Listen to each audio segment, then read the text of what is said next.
Magandang araw po sa inyong lahat. Sa araw po na ito ay mapapakinggan po natin ang kwento ng may 30 taong gulang na binatang si Robin.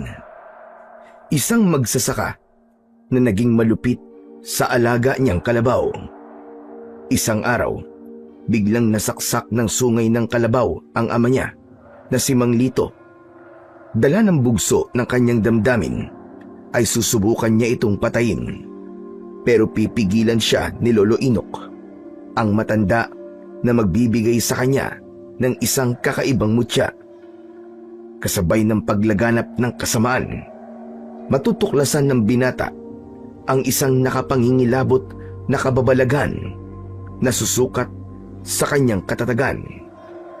Ano kaya ang hatid ng mutya ng sungay ng kalabaw sa binatang si Robin?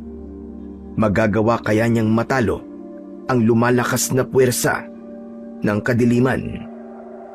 Sama-sama po nating pakinggan ang buhay at pakikipagsapalaran ng binatang magsasaka na may mutya ng sungay ng kalabaw. Ngunit bago po ang lahat, mga idol, huwag po nating kalimutang mag-subscribe, mag-like at i-hit ang notification bell sa aking YouTube channel na The Voice Addict at Apong Isaak para sa mas marami pang makapigil hininga na kwentong aswang at katatakutan mula sa mundo ng kababalaghan. Umpisahan na po natin ang kwento. Pambihira ka naman, Robin, oh. Hindi ka pa mababangon dyan sa higaan mo. Abay, tanghali na. Meron pa tayong kalabaw na umaasa sa'yo. Bumangon ka na dyan. Pakainin mo na si Azor. Mamaya na lang po, tay. Inaantok pa ako eh. Nalasing po ako kagabi. Kasama ko si Dondon. Yan. Diyan ka magaling sa pakikipag-inuman mo. Simula nang makilala mo yan si Dondon na yan, naging lasinggero ka na. Tamad at tambay. Kaya hindi ka nakapag-asawa dahil dyan sa ugali mo na yan. Hindi mo ba alam na ang kumakalat na kwento tungkol sa'yo palabulin lang daw kita? Hindi ka na raw nahiya dahil sa kabila raw ng edad mo ay umaasa ka pa rin sa ama mo. Tay naman eh. Ano po bang pakialam ko sa mga sinasabi ng ibang tao? Natural, napakainin niyo ako. Anak niyo ako eh. Tsaka, hindi naman po ako nagmamadali sa pag-aasawa eh. Ay, ewan ko sa'yo. Palagi ka na lamang may katwiran. Sinasabi ko lang naman sa'yo ang mga naririnig ko sa kanila. Nabaguhin mo ng pag-uugali mo. Aba, masama rin naman sa loob ko na pinagtatawanan ka ng ibang tao dahil dyan sa mga pinagagagawa mo. Ang pananim natin, nang gumanda naman ang ani natin ng palay. Anak, matanda na ako at hindi ko na kayang tumagal pa sa sikat ng araw. Magkaroon naman sana ng direksyon ang buhay mo, anak. Tay, kahit na ano pong sabihin ng ibang tao sa akin, hindi po ako papaapekto sa kanila. Kaya pwede po ba, tay? Patulugin niyo na muna ako. Puyat ako eh. Tsaka masakit talaga ang ulo ko. Kaya wag niyo na pong pilit sa akin ang gusto niyo. At paano ka naman napuyat, ha? Diyan sa pagtungga mo ng alak? Sa pakikipag-inuman mo sa mga kaibigan mo na walang ginawa, kundi ang maglasing at pag-uwi, may ganap pang maghanap ng pagkain sa mga magulang. Ganyan ba talaga ang buhay na gusto mo, ha, Robin? Tay, ano ba kinakagalit nyo sa akin? Dinaig nyo pa nagliliya. At yung tungkol naman po sa pag-aasawa ko, aba, kung kagaya lang po ni nanay ang mapapangasawa ko, hindi bali na lang po. As gugustuhin ko pang tumandang binata kaysa malagyan ng ipot ang ulo ko. Robin, pwede ba? Huwag mo mabanggit-banggit sa akin ang pangalan ng nanay mo at umiinit lalo ang ulo ko. Ikaw ang pinag-uusapan dito, hindi yung panluloko ng nanay mo sa akin. Sus, tay, ang sabihin nyo, palagi na lang talagang mainit ang ulo nyo sa akin dahil naaalala mo ang ginawa sa'yo ni nanay. Kaya siguro pinagpalit kayo ni nanay sa ibang lalaki dahil dyan sa ugali nyo, palibasa, wala kayong kwentang asawa. Tuluyan nang naubos ang pasensya ni Mang Lito dahil sa sinabi na yon ng kanyang anak na si Robin. Hindi nito akalain na maririnig ang salitang yun mula sa kanyang anak. Nagulat naman si Robin sa biglang pagtama ng suntok ni Mang Lito sa kanyang muka. Hindi siya kagad nakapagsalita habang sapu-sapu ng palad ang umiinit niyang pisngi.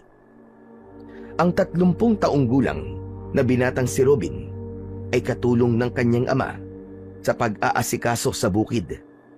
Pero pagkatapos na magloko ang kanyang ina at sumama sa ibang lalaki, nagbago ito at hinayaan siyang mag-asikaso sa palayan. Tay, bakit niyo naman ako sinuntok?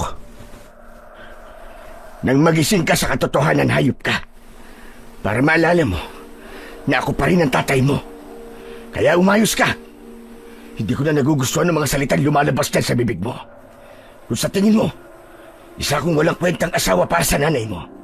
Kahit kailan, hindi ako nagpabaya sa iyo bilang ama mo. Ibinigay ko sa iyo ang lahat. Itinaguyod kita na mag-isa. Kaya sino ka para pagsalitaan ako ng ganyan, ha? Anak lang kita. Bakit, tay? Ayaw niyo bang malaman kung bakit kayo iniwan ni nanay? At kung bakit ipinagpalit kayo sa ibang lalaki? Nang mamatay siya, hindi natin nakita ang mukha niya, tay. Galit na galit ako sa inyo. Galit ako. Dahil hindi mo ipinaglaban ang karapatan natin na makita siya. Kahit sa kahuli-huli ang sandali na buhay niya, tay. Gusto niyo pa rin po bang malaman kung bakit madalas akong umiinom ng alak? Dahil gusto kong makalimot. Gusto kong makalimutan ang kaduwagan na nakita ko sa inyo, tay.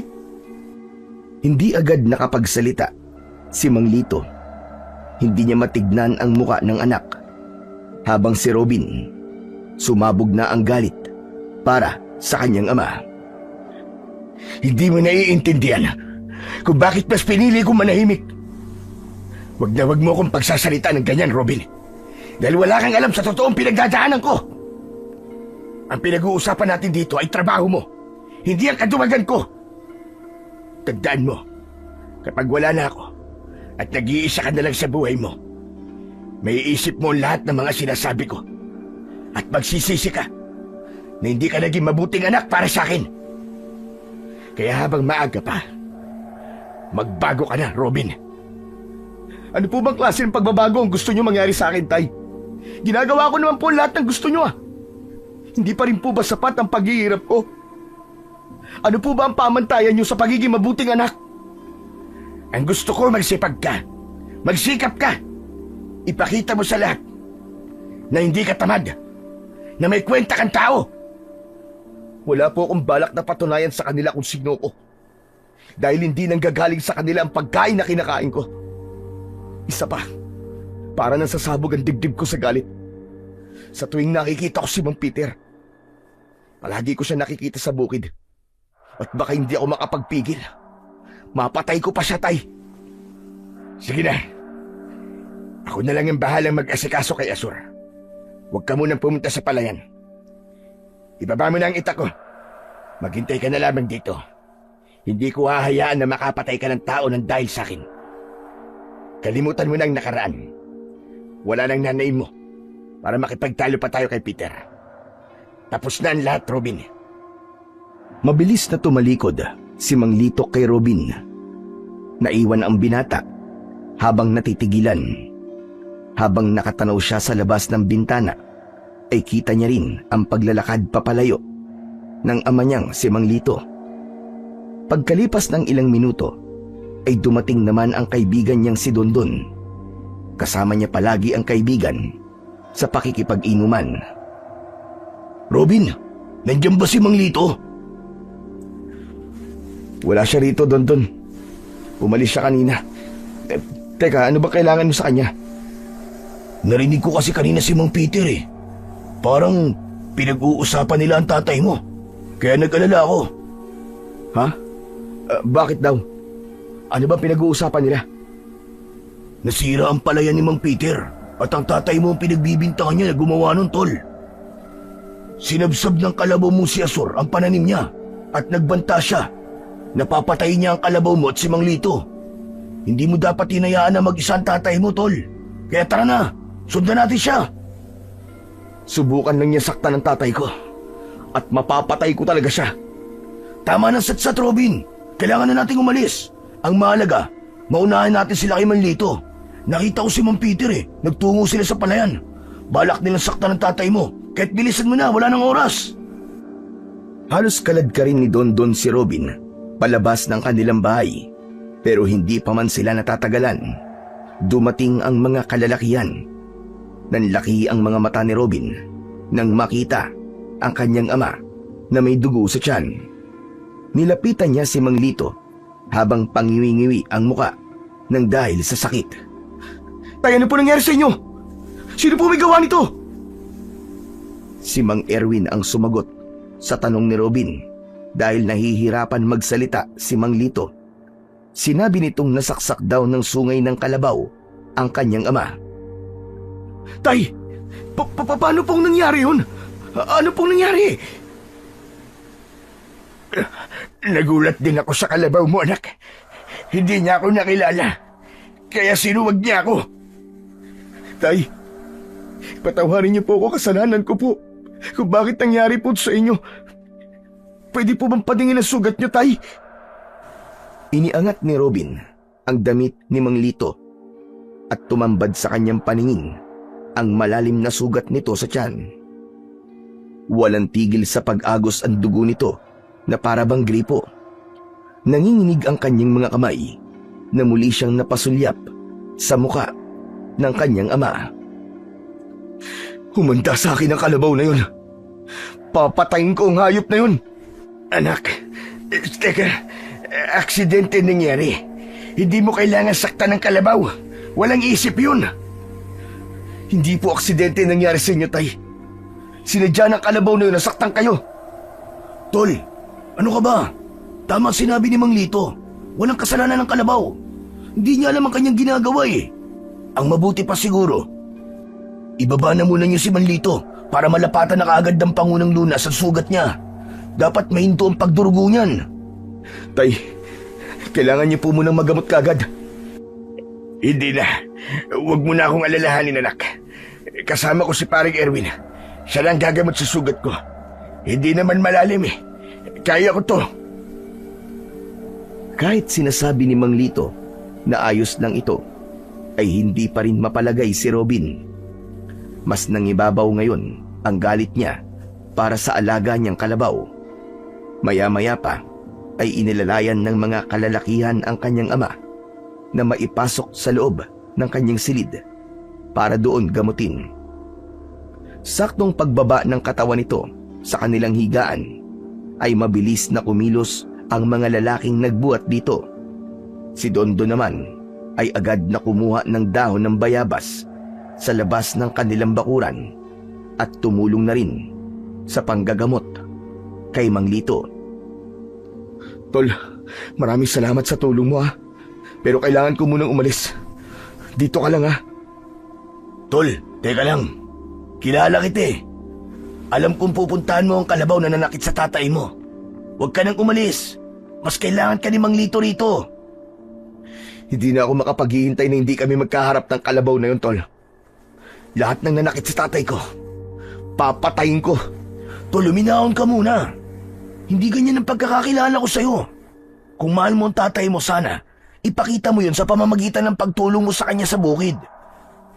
Huwag mo na ituloy kung ano ang binabalak mo. Makinig ka sa akin, Tol.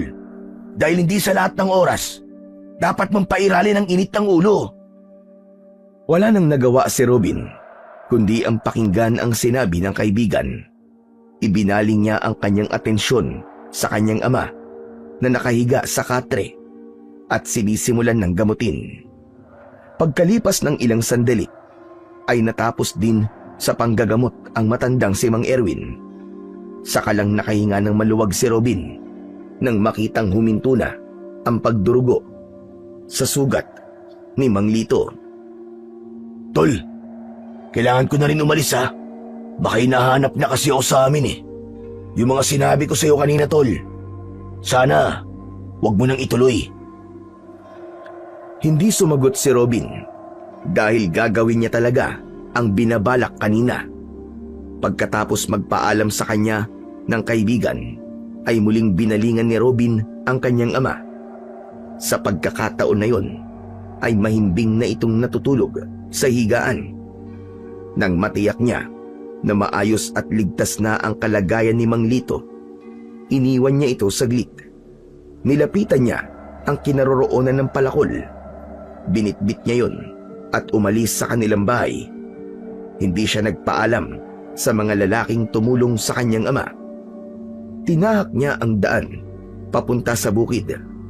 Pagkalipas ng ilang minutong paglalakad mula sa kanyang kinaroroonan, ay natanaw na niya ang kalabaw. Dumilim ang anyo ni Robin at mabilis na nilapitan ang hayop. "Humanda ka ngayon sa aking kalabaw ka, dahil papatayin kita!" Pagkalapit ni Robin sa kalabaw, abala pa rin ito sa pagsabsab ng damo sa lupa, habang nakadikit sa sungay nito ang dugo ni Mang Lito. Maigpit niyang hinawakan ang palakol at akma na sanang papaluin niya ito sa ulo nang bigla siyang nakarinig ng kaluskos mula sa paligid. Nabitin sa ere ang hawak niyang palakol. Nagpalinga-linga siya, ngunit wala siyang nakitang ibang tao sa paligid.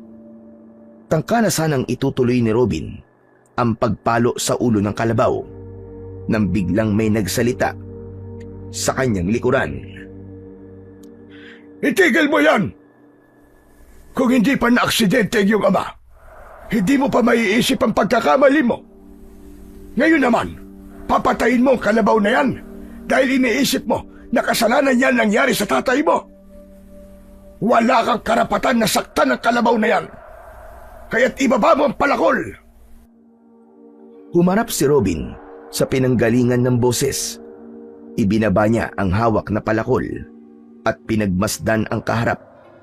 Isang matandang lalaki, may suot na salakot, may hawak na baston at kupasin ang damit. "Teka lang, ano po ang karapatan niyo para pigilan ako sa gagawin ko?"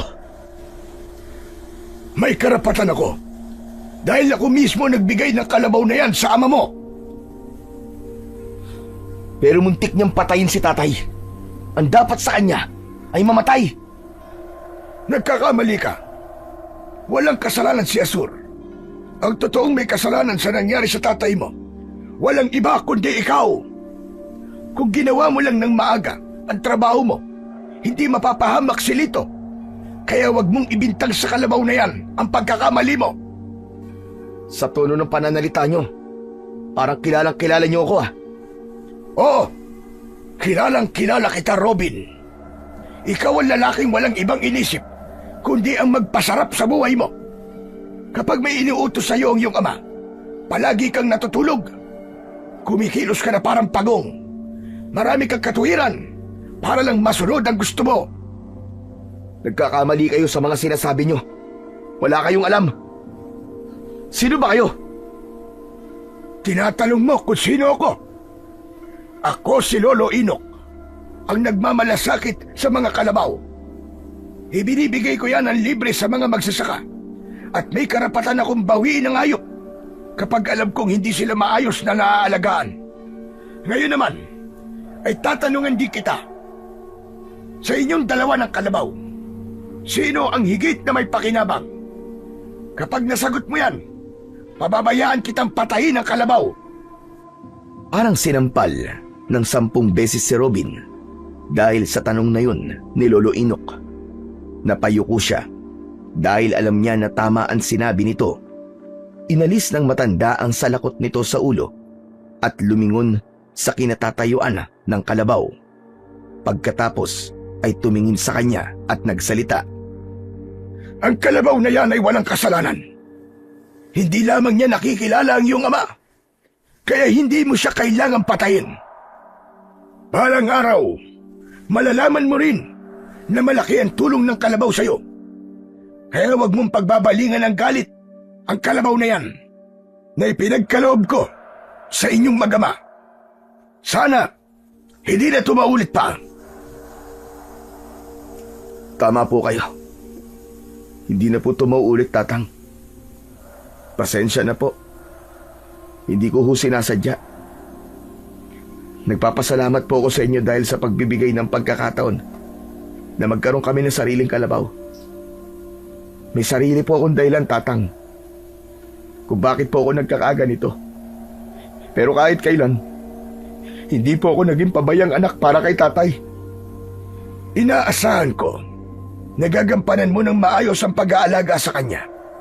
At sana, ito na rin ang huli nating pagkikita. Makahulugang sinulyapan ni Robin ang matanda habang nakatingin ito sa kanya. Ibinalik ni Lolo Inok ang salakot sa ulo at mabagal na naglakad papalayo sa kanya. Nabaling naman ang atensyon ni Robin sa nakatayong kalabaw. Nilapitan niya ito at hinaplos ang ulo. Malungkot na dinampot ng binata ang putol na lubid at itinali yun sa sanga ng kahoy. Nang matapos sa ginagawa, ay nagpasya na rin si Robin na umuwi sa kanilang bahay. Ngunit pagdating sa gitna ng kakawyan, pakiramdam niya ay may nilalang na nakasunod sa kanya. Kaya naman, tumigil siya sa kanyang paglalakad. Sino yan? Sino yan? May tao ba dyan? Walang tugon na natanggap si Robin, kaya ipinisya niyang ipagpatuloy na lamang ang kanyang paglalakad. Akma na sanang hahakbang si Robin nang bigla siyang nakarinig ng malakas na pag-angil mula sa kanyang likuran.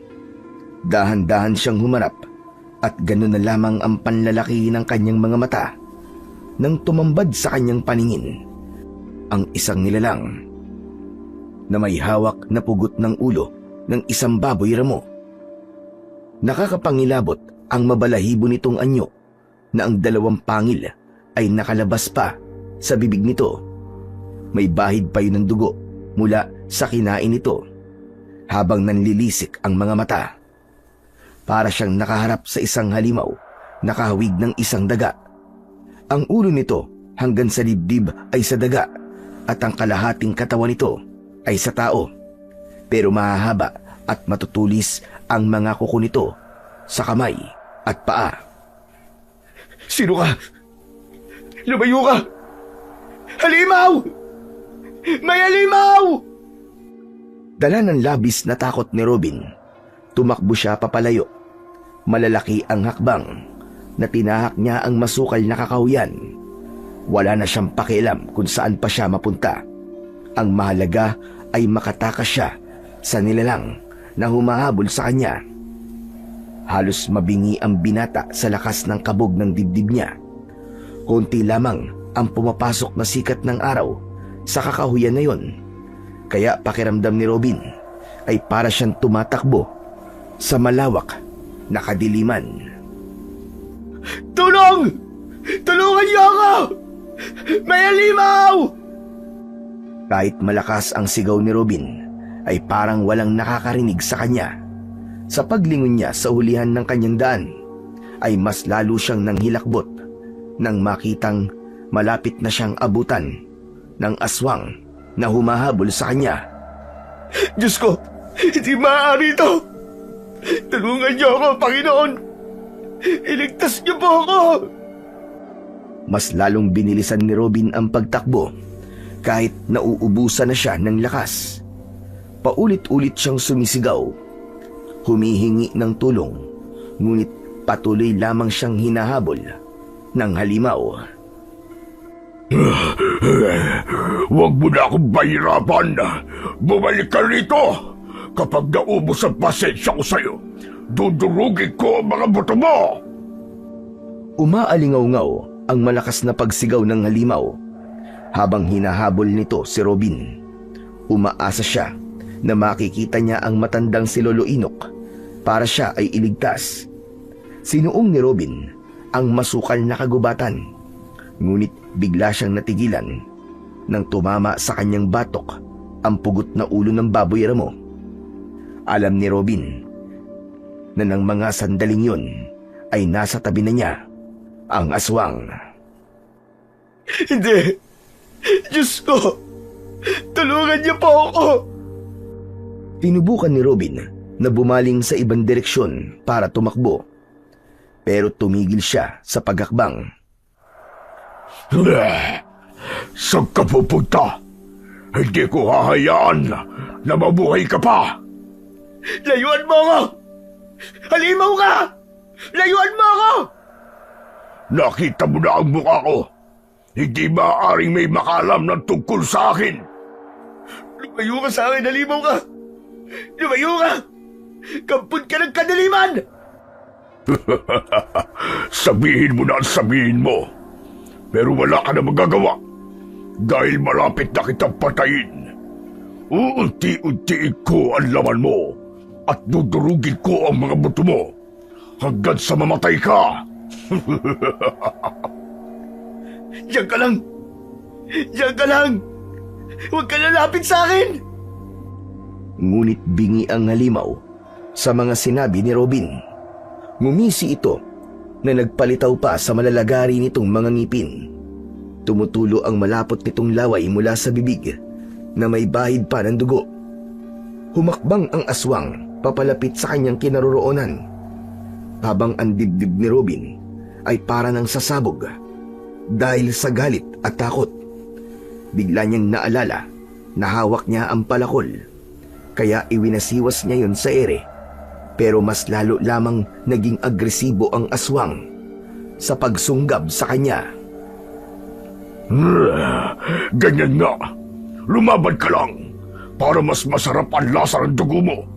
Ang gusto ko pa naman ay yung mainit-init pa na dugo na may bahid ng takot.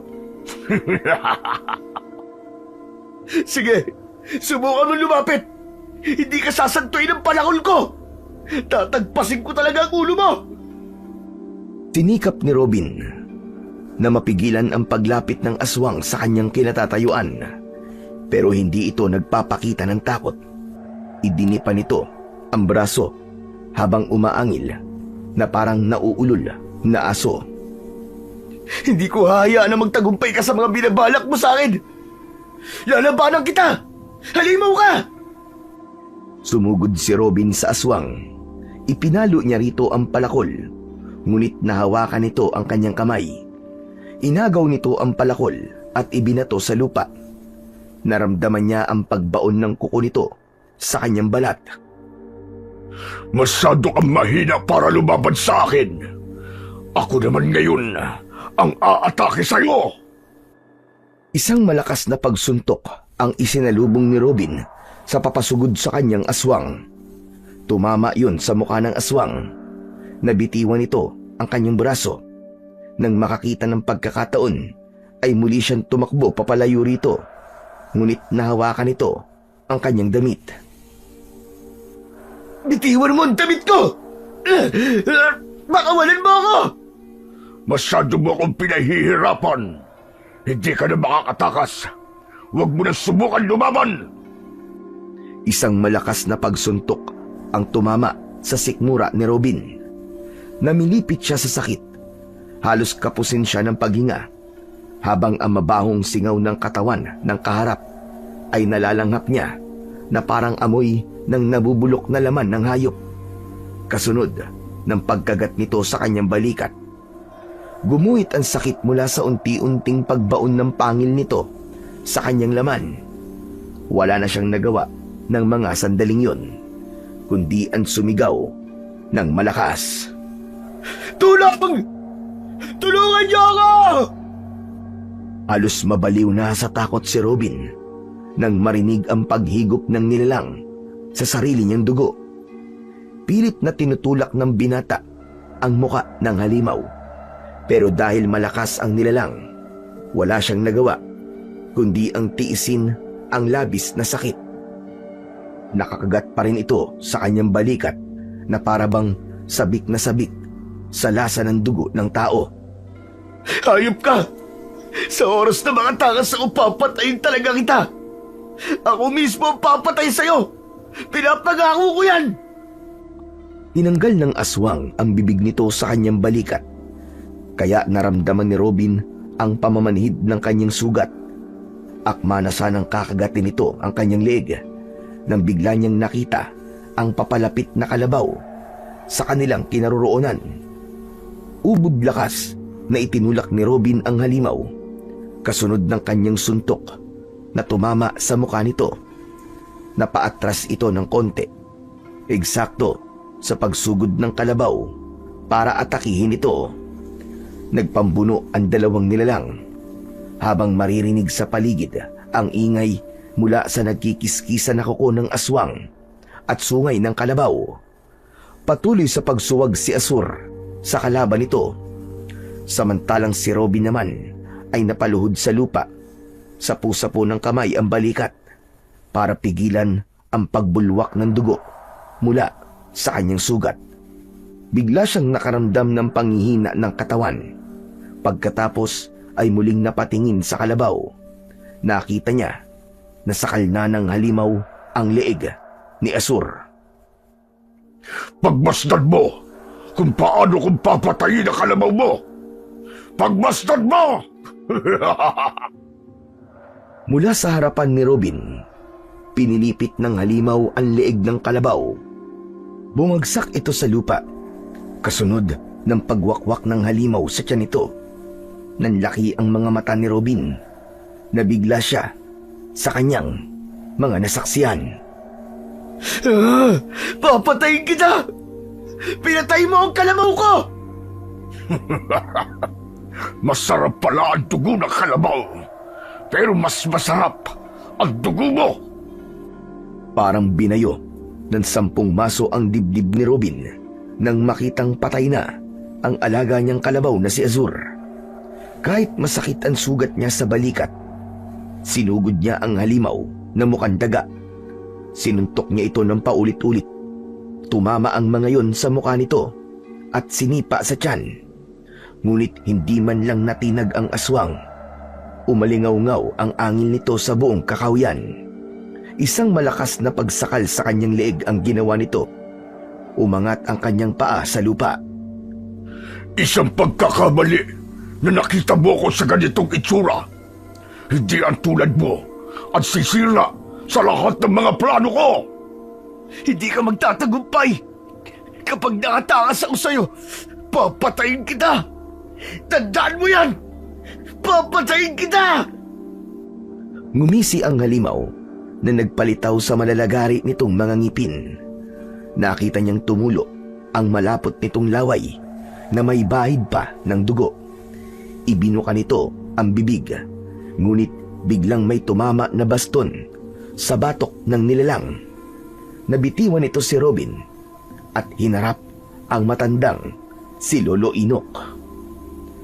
Layuan mo, lalaking yan! Ako ang harapin mo! Hindi ka na makakapagtago sa akin! Dahil sa wakas, nahanap na rin kita! Gulat at takot na napaatras ang halimaw nang makita si Lolo Inok. Mabilis itong tumakas at tumakbo papunta sa kakahuyan. Hindi ito hinabol ng matanda dahil mas inuna nitong tulungan siya. Saka lang naramdaman ni Robin ang sakit ng kanyang katawan. Bigla siyang naglaway at nanginginig ang mga kamay. Hinawakan siya ni Lolo Inok para alalayan na tumayo. Lolo Inok, tulungan niyo ako. Sobrang sakit po ng sugat ko sa balikat.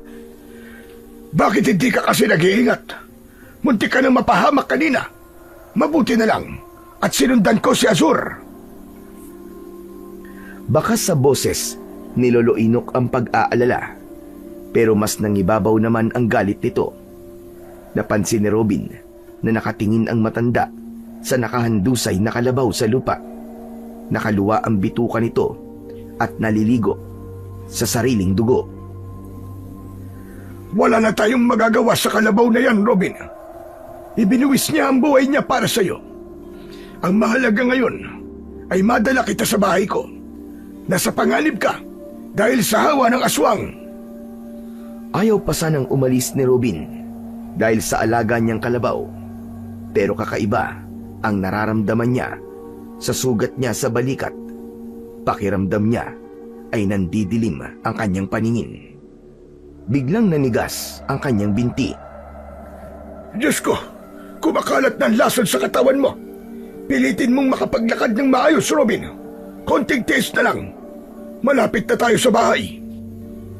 Hindi maipaliwanag ni Robin ang sakit na nararamdaman. Pakiramdam niya ay may mga insektong gumagalaw sa kanyang balikat. Lolo Inok, aray, hindi ko na po kaya ang sakit. Sobrang sakit na po. Abay, tiisin mo para mabuhay ka. Paglabanan mo iyo. Magsasalita pa sana si Robin nang bigla siyang nabuwal sa pagkakatayo. Abnormal na tumirik ang kanyang mga mata at nanigas na rin ang kanyang panga. Lahat ng mga yon ay hindi kayang kontrolin ng katawan niya. Naramdaman niya ang kamay ni Lolo Inok. Pilit siya nitong itinatayo hanggang sa tuluyan ng magkikikisai ang katawan ni Robin. Dala ng labis na sakit ay nawalan na siya ng malay. Nagising si Robin sa matigas na higaan.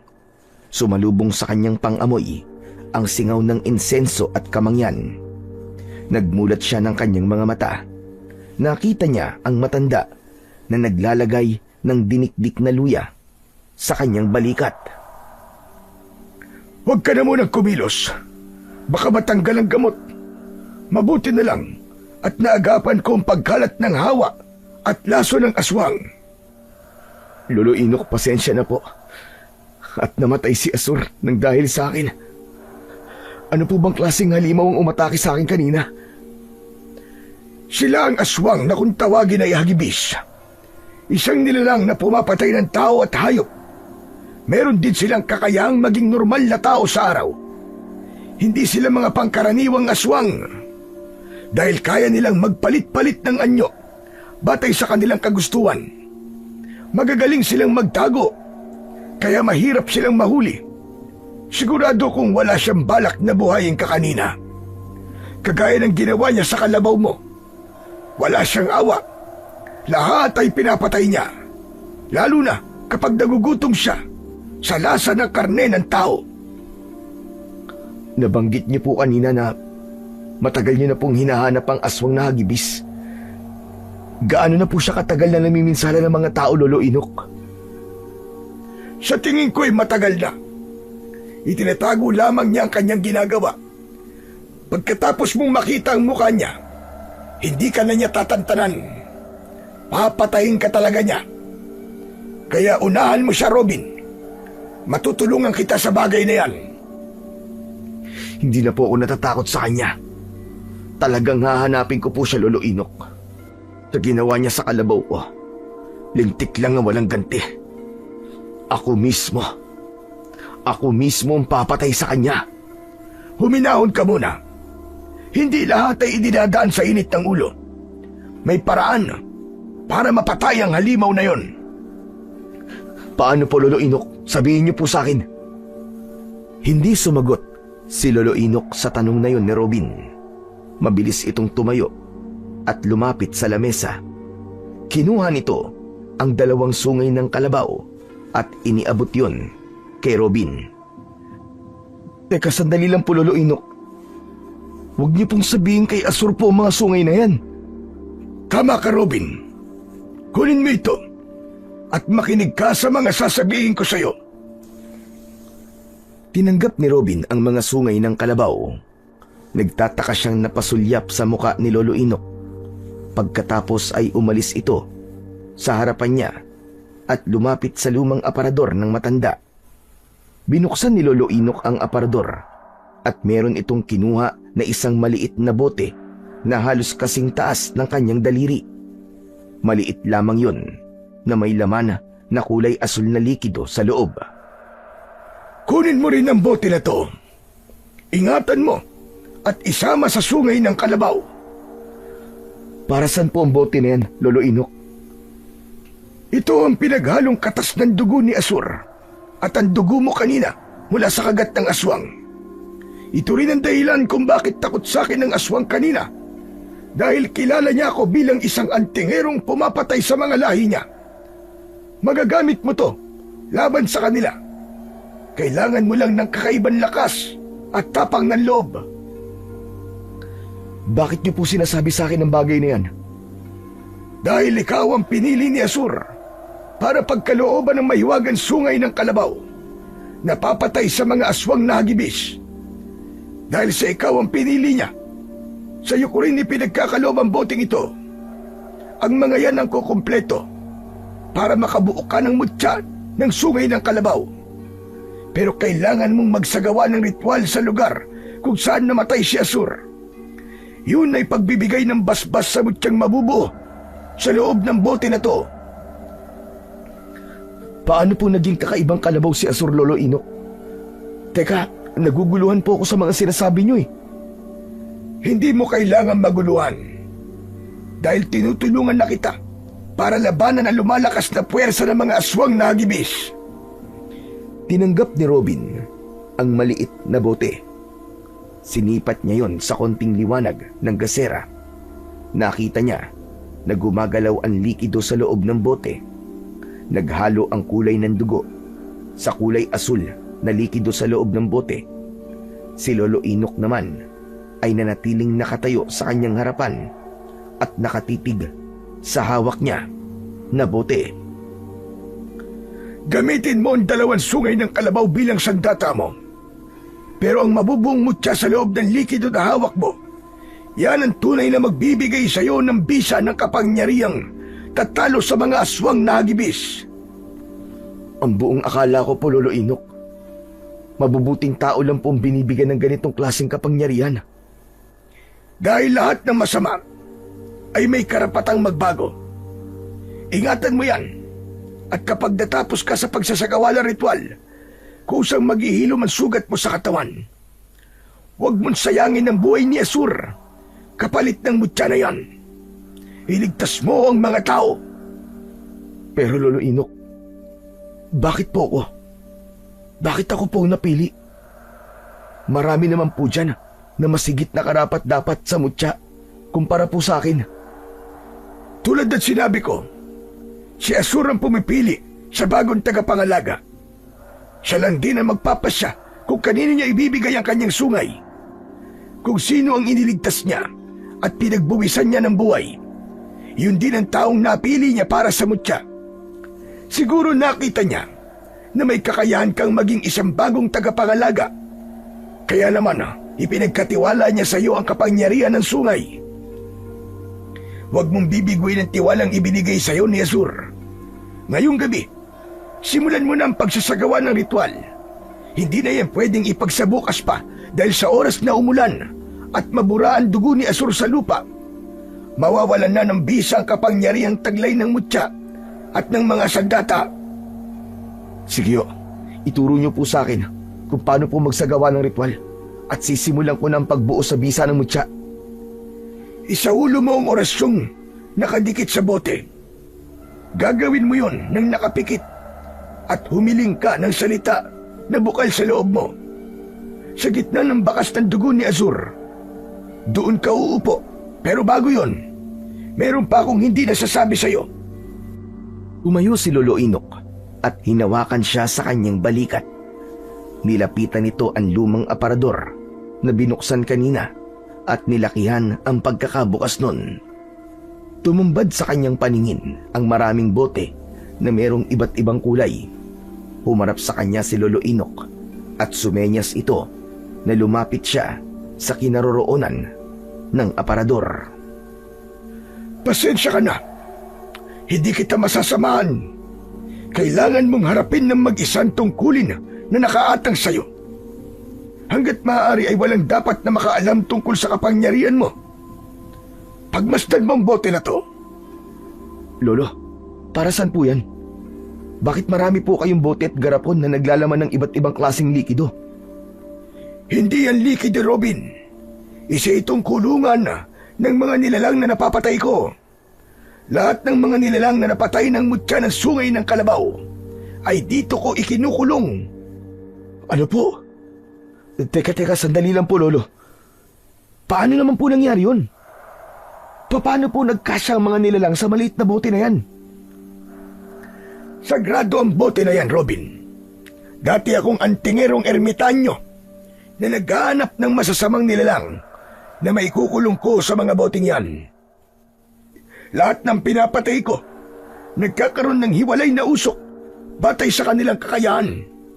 Sa oras na masugatan mo sa katawan ng aswang na hagibis, gamit ang sungay ng kalabaw, kusang magbubukas ang takip ng bote at hihigupin ito ang malausok na enerhiya ng aswang. Kaya magkakasya talaga siya sa loob. Ang ibig niyo pong sabihin ang bote po na ibinigay niyo sa akin ay hindi lang basta nagbubuo ng mutya, kundi kulungan din po to ng mga nilalang na mapapatay ko. Ganun ba? Tama ka. Kaya nga ipinakita ko sa iyo ang mga boteng ito. Isa na lang na bote ang walang laman. Malapit na itong makumpleto. At saka, gusto ko rin malaman mo na hindi magiging madali ang panganib na haharapin mo. Alam mo ba ang ibig sabihin ng salitang hagibis? Kung bakit yun ang pangalan ng aswang na kakalabanin mo? Hindi po, Lolo Inok. Wala po akong ideya. Ang hagibis ay salitang naglalarawan sa mabilis. Dahil mabilis sila sa lahat ng bagay. Umatake, pumatay, at magpalit ng anyo. Pero nag-iisang kahinaan nila ay ang mutya ng sungay ng kalabaw. Ngayong alam mo na kung gaano sila kalupit. Tugisin mo sila, Robin. Simulan mo na ang pagsasagawa ng ritual. May tiwala ako sa iyo, Robin. Gagawin ko po ang lahat para hindi po masayang ang pagbubuwis ng buhay ni Asur. Isang tapik sa balikat ang itinugon ni Lolo Inok sa sinabi ni Robin. Pagkatapos ay isinara nito ang pinto ng aparador. Inihanda ng binata ang lahat ng kanyang dadalin, saka nagpaalam kay Lolo Inok. Mabilis siyang naglakad papunta sa kakawyan. Tanging ang liwanag lang ng buwan ang nagsisilbi niyang tanglaw sa daan. Maigpit ang kapit niya sa sungay ng kalabaw, habang ang bote ay inilagay niya sa kanyang bulsa. Pagkalipas ng ilang minutong paglalakad, nakarating siya sa gitna ng kakawyan. Nakita niya ang bakas ng dugo sa lupa, ngunit wala na ang katawan ng kalabaw. Naupo siya sa gitna nito. Inilapag niya rin sa kanyang tabi ang dalawang sungay. Nakapikit ang mga mata ni Robin habang dahan-dahan na itinaas ang bote, kasabay ng pagsambit ng orasyon at panalangin na siya lamang ang nakakarinig. Nagsusumamo ko sa kalikasan. Dinggin mo ang aking kahilingan. Ikaw ang maging sandata ko laban sa kasamaan. Isang pakiusap na magbibigay sa akin ng lakas at bisa para sa mutya. Umihip ang malakas na hangin at dumampi sa kanyang balat ang lamig nito. Tumayo si Robin habang hindi nagmumulat ng mga mata.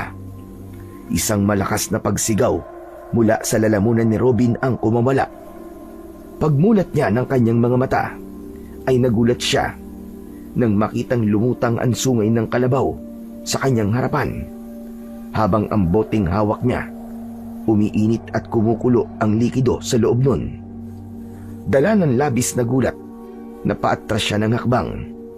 Biglang lumabas ang kulay asul na usok mula sa bote. Bumalot yon sa nakalutang na sungay at nabuo ang isang bato. Ano to? Paano nangyari to? Ang bato na kumikislap sa kanyang harapan ay panay ang paglagablab na parabang nasusunog na kuryente. Hindi natakot si Robin. Hinawakan niya ang bote ng maigpit. Ang nakalutang na sungay ng kalabaw ay naglao sa kanyang harapan, pati na ang bote sa kanyang kamay, at naiwan ang bato na hindi nawala sa loob ng kanyang palad. Teka, nasa na yun? Nasa na yung bote? Akala ko ba doon ko'y kukulong ang halimaw na mapapatay ko? Pinagmasdang mabuti ni Robin ang bato sa kanyang kamay, pero hindi pa man siya natatagalan sa pagkakatayo sa lugar na yon. Biglang nagpakita ang mga nilalang na taong daga. Umaangil ang mga ito na handa ng sumunggab. Saktong paglundag ng isang aswang sa kanyang kinatatayuan, muling lumitaw ang sungay ng kalabaw sa kanyang palad. Bago pa makalapit sa kanya ang aswang, nasaksak niya na ito sa dibdib. Kung ganun, lilitaw lang ang dalawang sungay kapag nasa panganib ako at may aswang sa paligid. Dali-daling isinilid ni Robin ang mutya ng sungay ng kalabaw sa kanyang bulsa habang nakatutok sa kalaban ang kanyang sandata.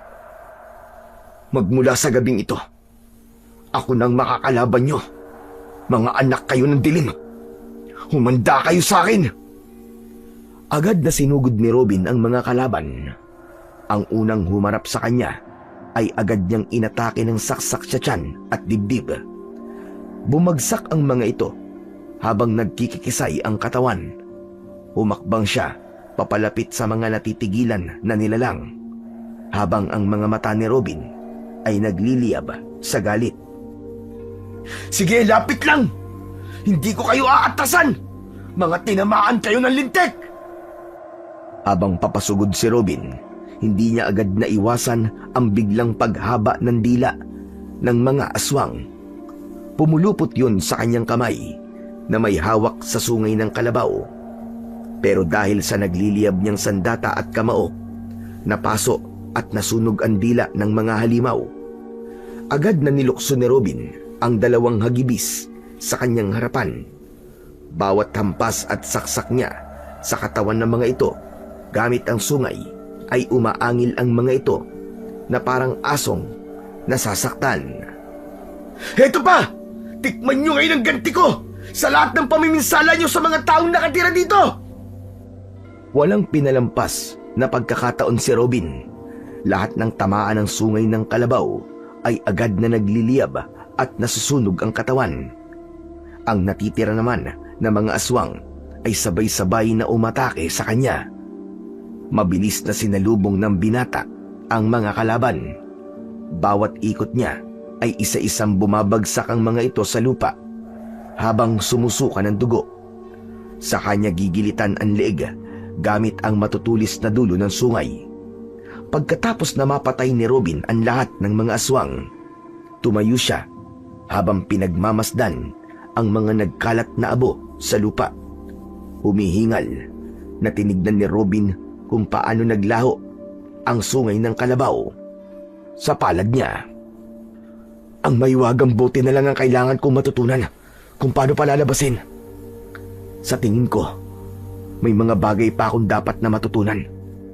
Pero sa ngayon, nagawa ko ng labanan at paslangin ng mga aswang.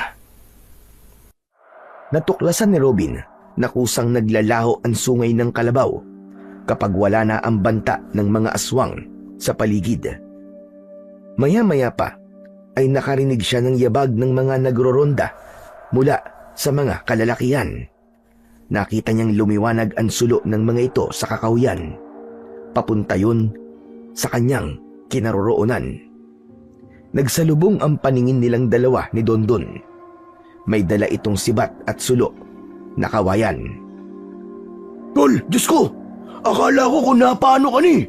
Nandito ka lang pala. Alam mo bang nag-aalala na sa'yo si Manlito? Pasensya ka na, Tol, ha? Hinahanap ko kasi si Asur eh. Nawawala siya.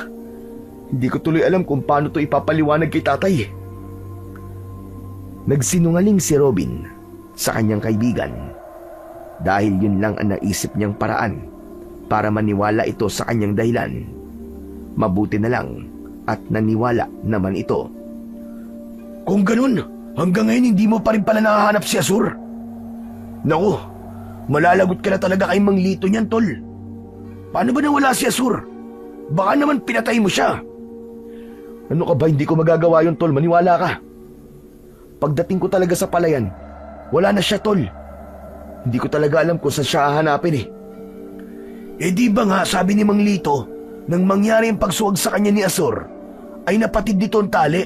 Baka naman natakot yung kalabaw at nagpakalayo-layo na. Sumang-ayon na lang si Robin sa sinabi ng kanyang kaibigan. Pagkalipas ng sandaling katahimikan, ay nagpasya ang dalawa na sumama muna sa mga nagrorondang tanod. Habang ang dibdib ni Robin ay para ng binabayo ng maso.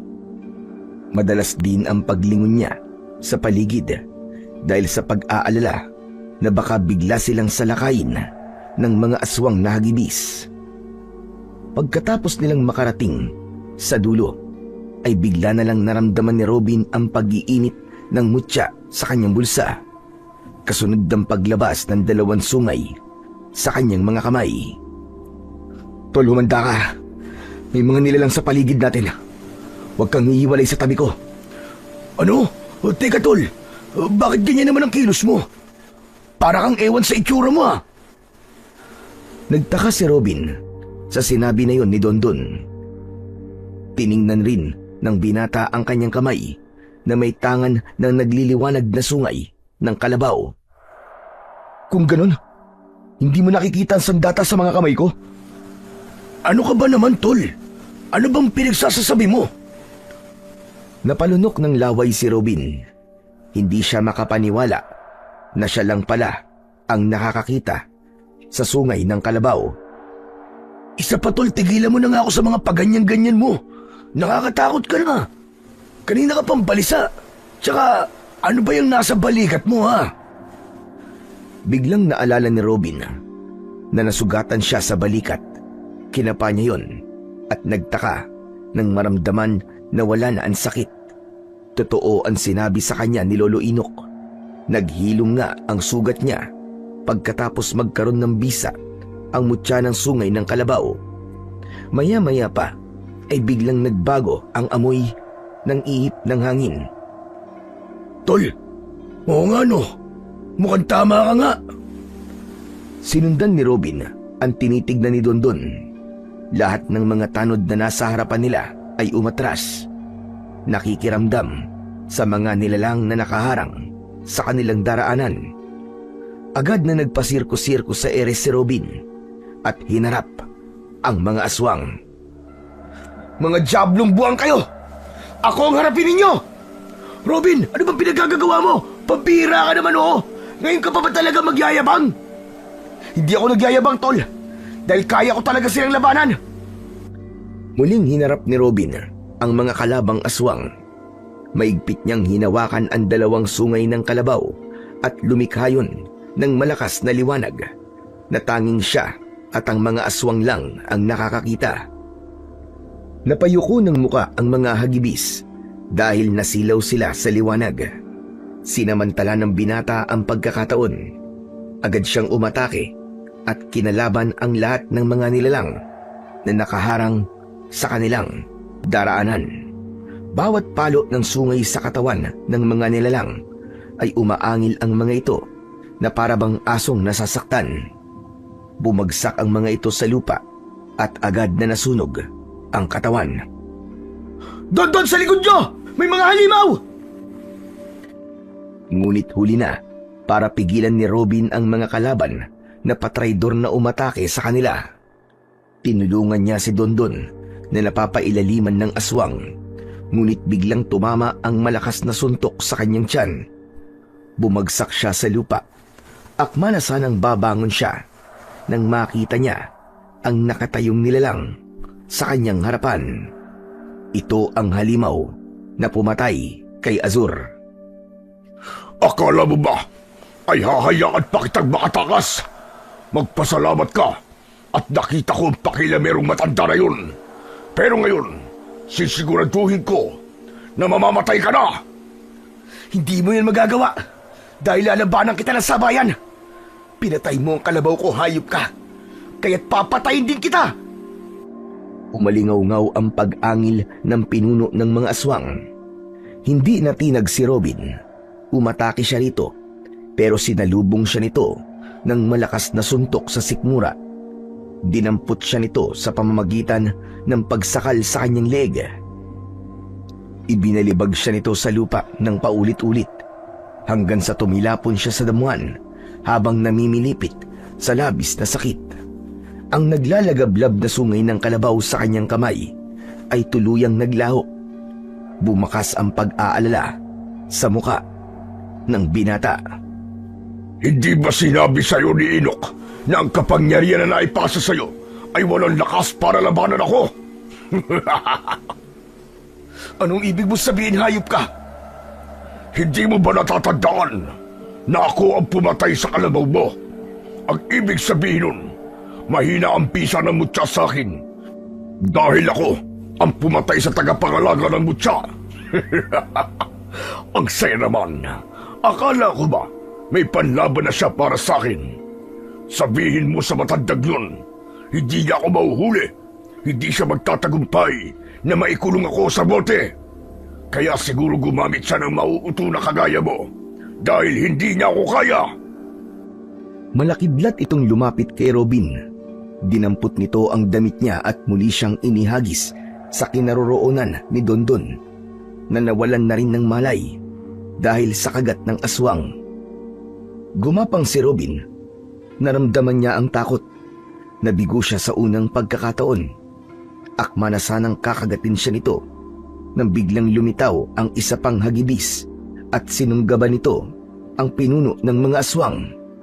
Nagpambuno ang dalawang nilalang sa harapan niya, pero sadyang malakas ang katawan ng pinuno ng mga aswang at nagawa nitong suntukin ng 5 beses sa dibdib ang nilalang na tumulong kay Robin. Itigil mo yan, hayop ka! Ako ang harapin mo! Ngumisi ang halimaw at umalingaw-ngaw ang malakas na halakhak. Nakadipa ang kamay nito habang humakbang papalapit sa kanyang kinatatayuan. Bago pa man siya makapaghanda sa muling pagsugod ng aswang, ay nilundag na siya nito at kinalmot sa dibdib. Ramdam na ramdam ni Robin ang sakit, pero lumaban siya. Gumanti siya rito ng malakas na suntok. Tumama yun sa mukha nito, pero hindi nito ininda ang sakit. Lalabanan kita kahit wala na akong kapangyarihan! Dala ng galit, binayo ni Robin ng suntok ang muka ng kalaban. Bawat suntok niya ay unti-unting lumitaw ang malakas na liwanag mula sa mutya na nasa loob ng kanyang bulsa. Ubod lakas niyang sinuntok ang dibdib ng aswang na hagibis. Ito na ang magiging katapusan mo! Hayop ka! Sinalag ng aswang ang suntok ni Robin. Saka gumanti ito ng suntok sa kanyang muka. Pasadsad siyang bumagsak sa lupa. Ang halimaw naman na tumulong sa kanya ay abala rin sa pagliligtas sa mga tanod, habang si Dondon ay wala pa ring malay. Lumapit ng konti ang pinuno ng mga aswang at kinausap siya. Dahan-dahan namang tumayo ang binata at nilabanan ng titigan ang aswang. Hindi tayo totoong magkalaban dito. Huwag kang pauuto sa may-ari na kulay asul na bote. Natitiyak ko na maliban sa sungay ay nasa iyo rin ang bote, tama ba? Gumagamit ka na mahiwagang kulungan ng mga nilalang na kagaya ko na hindi mo inaalam kung ano ang magiging kapalit nito. Inilabutan sa katawan si Robin sa sinabing yun ng aswang na hagibis. Anong ibig mo sabihin? Nahulog ka sa isang patibong ng matandang hukluman na akala mo'y kakampi mo. Isa kang tanga. Hindi ka marunong mag-isip. Huwag mo na subukan linlangin ang isip ko, hayop ka. Hindi ako naniniwala sa'yo. Alam ko na mga kagaya mo ay gagawin ang lahat para maisahan ako. Pakinggan mo mga sasabihin ko. Ang kulungan na bote na nakita ko kanina habang nagsasagawa ka ng ritual ay isang uri ng balanse ng buhay. Kapag hindi ako nasugatan ng mutya na sungay na kalabaw, ikaw ang makukulong sa bote. Magpasalamat ka at sinasabi ko to sa'yo para makapag-isip ka. Natigilan si Robin. Walang sinabi sa kanya si Lolo Inok tungkol sa bagay na yon. Sa pagkakataon yon, ay bumundol ang pag-aalala sa kanyang dibdib. Oh, natigilan ka yata. Hindi mo alam dahil niloko ka niya. Tama ba? Layunin niya na magkulong ng mga kaluluwa sa aparador na matagal niya nang ipunan ng bote. Sa oras na hindi mo ko mapatay, pagsapit ng pagbilog ng buwan, ikaw ang makukulong sa bote na dala mo. Hindi mo ba tatanungin kung bakit? Bakit? Isang karagdagang kapangyarihan para sa kanya ang magkulong ng mga nilalang na may masasamang ugali. Wala kang kaalam-alam na ginagamit ka niya para hulihin ako. At kapag hindi kita pinatay, ako naman ang makukulong sa sisidlan. At hindi ko yun hahayaan. Nasa ilalim ka ng kanyang kapangyarihan. Ni hindi mo alam na nagkaroon ka ng parusa dahil sa pagiging malupit mo sa mga hayop. Kaya ngayon pa lang, tigilan mo na ang pakikipaglaban sa akin. At sa halip, umisip ka ng paraan kung paano mo ito matatakasan. Tuluyang gumuho ang pag-asa ni Robin nang maintindihan niya kung ano ang ibig sabihin ng aswang. Niloko siya ni Lolo Inok at nahulog sa patibong nito. Hindi pa ito tamang oras para magpatayan tayo. Binibigyan kita ng pagkakataon na mag-isip. Isipin mo muna ang sarili mo. Dahil pagkatapos mong mahawakan ng bote, mutya at sungay ng kalabaw mula kay Asur, kailangan mong uminom ng dugo ng tao sa loob ng 2 araw. Dahil kung hindi, matutulad ka sa akin. Magiging aswang ka habang buhay at tutugisin ng matagdag yun para ikulong din. Tuluyan nang umalis ang mga aswang nahagibis sa kanyang harapan. Naguguluhan siya at natitigilan. Akala niya maililigtas ang sarili sa hawak niyang mutya. Hindi dapat ako nagtiwala sa kanya. Hindi ko dapat tinanggap ang mutya na sungay ng kalabaw. Hindi. Hindi maaari ito. Pero teka, baka naman niloloko lang niya ako. Kailangan kong malaman kung ano talaga ang totoo. Pagkalipas ng sandaling katahimikan, nagkamalay na rin ang kaibigan niyang si Dondon. Habang ang halimaw na tumulong sa kanya kanina ay mabilis din na nawala. Paano nangyari to? Niloko ko ng matandang yun. Magtutuos kami. Lalabanan ko siya. Robin, tol!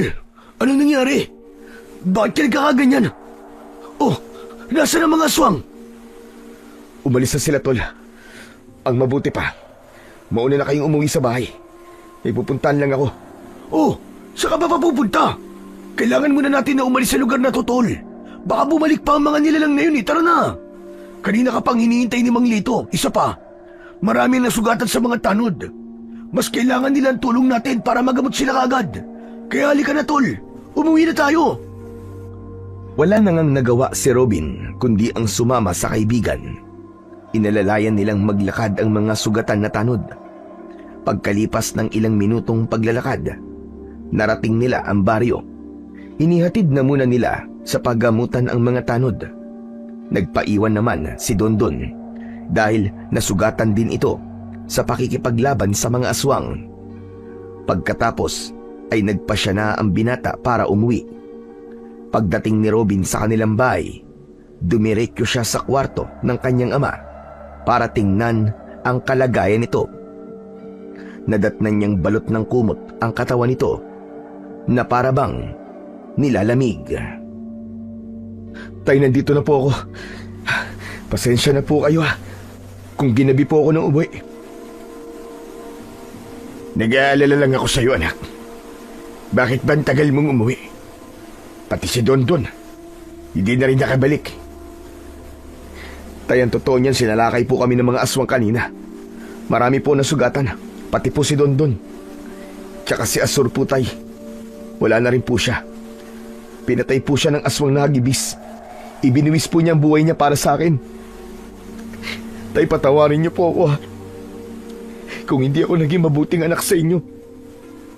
Pagkatapos po ng mga nangyari sa akin, tay, kanina, bigla ko po kayo naalala. Nagsisisi po ako na naging pasaway po ako sa inyo. Anak, hindi ka pa naman gumagawa ng kasalanan sa akin. Matagal na kitang pinatawad. Patawarin mo rin ako, anak. At kung humihingi ka ng tawad sa akin dahil namatay ang alaga mong kalabaw, huwag mo nang isipin yun. Ang mahalaga ay ligtas ka at walang nangyaring masama sa'yo. Sige, tay. Magpapahinga na lang po muna ako. Bukas na lang po tayo mag-usap. Wala nang narinig na salita si Robin mula kay Mang Lito. Sa halip ay mas binalot nito ng kumot ang katawan. Tinalikuran niya ang kanyang ama at pumasok sa loob ng kanyang silid. Pagkapasok ni Robin sa loob ng kanyang kwarto, mabilis siyang nagpalit ng damit. Saka nahiga sa katre na gawa sa kawayan. Dala ng pagod ay agad na nakatulog ang binata. Kinabukasan ay nagising si Robin sa malakas na pagtawag ni Dondon mula sa labas ng kanilang bahay. Napabalikwas siya ng bangon. Agad siyang lumabas ng bahay at hinarap ang kaibigan. Butil-butil ang pawis nito sa noo na hinahabol ang sariling hininga. Robin! Robin, bilisan mo, sumama ka sa akin! Ha? Bakit, tol? Saan tayo pupunta? Tsaka mukhang hingal na hingal ka. Ano ba nangyayari? May sumira ng mga pananim nyo. Halika, sumama ka sa akin, tol. Ikaw na ang umusga. Huwag mo na lang isama si Manlito. Baka lumala pa ang sugat niya. Tara na. Bilisan mo na, tol. Pablot na hinila ni Dondon si Robin. Mabilis silang tumakbo papunta sa kinaroroonan ng kanilang palayan. Pagkalipas ng ilang minutong pagtakbo, narating nila ang bukid. Tumambad sa kanilang paningin ang nangyari sa kanilang mga tanim. Wala na ang bunga ng mga palay. Ang gitna ng taniman, maraming nagkalat na lamang loob ng mga tao at hayop. Pati ang mga nakikiisyoso sa lugar ay hindi rin makapaniwala sa mga nasaksihan. O di ba? Nakita mo na? Sabi ng matatanda, masamang pangitain daw to. Isang palatandaan ng muling pagsalakay ng mga kampo ng kadiliman. Ibig sabihin nito, may banta sa buhay nyo, tol. Sa dinami-rami ng kanilang sisirain, palayan pa namin ang napili nila. Pagsasayang ng pagkain ang tawag dito. Hindi pangitain. Alam na ba to ni Kapitan? Tol, wala na rin si Kapitan. Kasama siya sa mga pinatay na mga aswang kagabi. Ang mga katawan na nagkalat dyan sa palayan nyo, sila ang pamilya ni Kapitan. Wala nang tutulong sa atin, Robin. Gulat na napatingin si Robin sa mukha ng kanyang kaibigan. Hindi siya makapaniwalang nangyari ang lahat ng yon sa isang gabi lang. Isa-isang pinulot ng mga tao ang nagkaluray-luray na katawan ng mga biktima habang inilalagay yon sa sako. Umalingasaw rin ang mabahong amoy mula sa dugong nagkalat sa lupa. Hindi na nakatiis si Robin. Nakiusap siya sa mga taong naroroon. Mga kasama, makinig kayong lahat sa akin. Sa mga panahon na to, kailangan natin magtulungan. Kung di tayo kikilos, mauubos tayong lahat ng mga aswang na yon. Panahon na para tayo naman ang tumugi sa kanila. Umatras ang mga taong nakikiusyoso nang marinig ang sinabi ni Robin. Hindi nila gustong lumaban. Takot na sila dahil sa nakitang katawan ng mga biktima. Umalis ang mga ito sa kanilang harapan. Naiwan silang dalawa ng kaibigan niyang si Dondon. Wala na tayong magagawa, tol. Natakot sila sa kanilang mga nasaksihan. Nakita mo naman siguro ang mga mukha nila. Kung ganun, ako na mismo ang kikilos. Hindi ko maaaring palampasin ang ginawa ng mga aswang na hagibis. Kung walang lalaban sa kanila, mauubos tayong lahat dito. Teka, saan ka pupunta, tol? Mapanganib ba naiisip mong gawin? Nakita mo naman, di ba, kung gaano sila kalakas. Ang mga tanod na nakasama natin kagabi, lahat sila'y takot na rin sumama sa atin sa gubat. Lahat sila nagkukulong na lang sa bahay at hindi na makausap dahil sa labis sa takot. Tol, paano ko mapahama ka? Dondon, hindi na ako takot mamatay. Mas takot ako kapag wala akong ginawa habang unti-unting inuubos ng mga aswang na yun ang lahat ng tao rito sa baryo natin. Kung di ka magpapapigil, tol, sasama ako sa'yo. Hindi ka maaaring mag-isa sa laban na to. Walang iwanan. Magkaibigan tayo, di ba? Kailangan ko munang umalis. May kakausapin lang ako, tol. Sige na, umuwi ka na muna sa inyo. Pupuntahan na lang kita kapag maayos na ang lahat. O sige, mag-iingat ka. Magkita na lang tayo. Pero habang wala ka, maghahanap ako ng mga tao na makakasama natin sa pagroronda mamayang gabi. Isang tango lang ang itinugon ni Robin sa sinabi ng kanyang kaibigan na si Dondon. Pagkatapos ay iniwan niya ito sa palayan at naglakad papunta sa bahay ni Lolo Inok. Mabilis niyang tinaak ang daan papunta sa gitna ng kakahuyan. Pagkalipas ng ilang minutong paglalakad ay natanaw na niya ang bahay ni Lolo Inok. Nakita niya ang matanda na abala sa pagdidikdik ng luya. Nilapitan niya ito. Lolo Inok, kailangan po natin mag-usap. Tungkol ba saan? Tsaka, kumusta nangyari sa'yo kagabi? Nagawa mo ba ang ritual? Biglang natigilan si Robin sa tanong ni Lolo Inok. Hindi dapat malaman ng matanda na meron siyang natuklasan kagabi. Huhulihin niya ito sa paraan na naiisip niya. Opo. Nasa bulsa ko na po ang mutya. Marami po akong nakalaban na aswang kagabi. Lahat po sila napatay ko. Pero Lolo Inok, ang hindi ko po maintindihan, biglang naglaho ang lahat ng mga ibinigay niyo sa akin. Maliban sa mutya na nasa bulso ko. Bakit po nangyari yun? Dahil hindi mo pa nakokontrol ang kapangyarihan ng mutya. Halika, sumunod ka sa akin. May ipapakita ako sa'yo. Tumayo si Lolo Inok at pumasok sa loob ng bahay. Kasunod si Robin. Kailangan niyang gawin yun para malaman kung ano ang totoong motibo ng matanda sa pagtulong sa kanya. Pagpasok niya sa loob ay tumambad sa kanyang paningin ang nakabukas na aparador. Tumigil ang matanda sa tapat nito. Halika, lumapit ka iyo para mas maintindihan mo kung bakit ko to ginagawa. Lumapit si Robin sa matanda at itinuro nito ang kulay pulang bote. Nakita ng binata na mas matingkad na ang kulay ng mga yon. Ang nilalang na nakakulong sa kulay pulang boteng ito ay aswang na pumapatay ng bata at matanda. Nararapat siya sa loob ng boteng yan.